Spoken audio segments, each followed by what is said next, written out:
Hello and welcome back. So we went over some of the basics of Scratch, where the stage is, where we're going to get our programming blocks.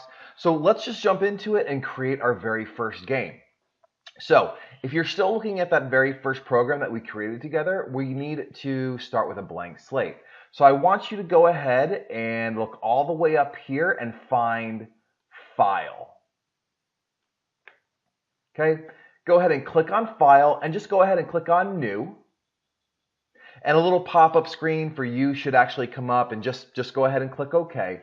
Now, to start our game, I want to start completely fresh, completely new. So I don't actually need the Scratch Cat. We're going to choose a new character. So just go ahead and follow along with me exactly. You can change your sprites or whatever you want later, but just so that there's no confusion, follow along with me exactly. So for right now, I don't want the Scratch Cat, so I need to delete him. And there's a couple ways we can do that. Let me show you one way. The very first way that we can do it is we look all the way up here, and we're going to see a couple different buttons, but we want the scissors right here. So go ahead and click on the scissors, and you'll see your mouse change, and then just click on the Scratch Cat, and he deletes. Now, since we deleted the Scratch Cat and we don't have any sprites down here, what happens is the computer automatically selects the stage or the backdrop layer. And you can see right here that there are no blocks available in motion for the stage because you can't really move the stage around. So if I click on looks though, I still have some blocks for looks for the background. I can still put sounds on it. I can't really do much with the pen, but I have lots of different blocks available for the stage. So what we need to do is we just need to create a new backdrop for the stage. So if you look all the way down here, underneath the little stage icon, you have 4 new buttons. Okay? And these little buttons let us choose, create, or upload a new backdrop. So right here we can choose one from the library. So we're just going to go ahead and click on that option. And this window will pop up, and this is the backdrop library. It has tons and tons and tons of library, or tons and tons and tons of backdrops that we can use. So go ahead, and I want you to click on, well, I want a space theme. So I'm going to click on space, and I'm going to click on neon tunnel, and then I'm going to click OK. And there we go. So now I need a character to program and animate for my game. So we're going to do the same thing kind of like we did for the backdrop. We're going to look down here where it says sprites, and we're going to look all the way over here where it says new sprites. And again, we have 4 different buttons. We have choose from the library, we can paint a sprite, we can upload from our computer, or we can use the camera on your computer if your computer has a camera to create a sprite. So I'm going to go ahead and click on this guy right here with the silly hair. There we go.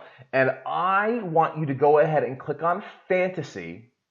And then I want you to choose Nano, this little guy right here. This little guy right here. Right here. So click on Nano and click OK. And the reason why we're choosing Nano is because if we look up here where it says Scripts, Costumes, and Sounds, if we look inside the costumes, we can see that Nano has 4 different costumes, and we're going to use those later. So go ahead and click back on Scripts so we can go ahead and program him, and I'm going to click on Nano A so that he's happy.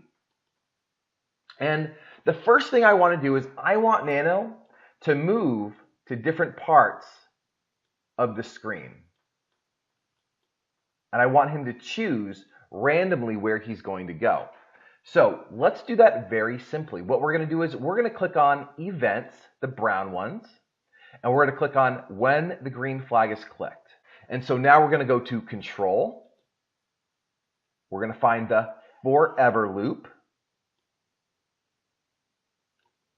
And then we're going to go to Motion, and we're going to find the Go to Mouse pointer. Now, I said I wanted Nano to go around the screen wherever he wanted to. So why am I choosing Go to Mouse pointer? Well, I'm choosing Go to Mouse pointer because I can actually change where he goes. So this little drop down triangle right here, if we click on that, we can actually change it from mouse pointer to random position. So click on that triangle and select random position. Now I want you to go ahead and test your program by clicking the green flag right here, and let's see what happens. Whoa, okay. Nano's moving super fast. That's too fast for us to play our whack-a-mole game. Why is Nano moving so fast?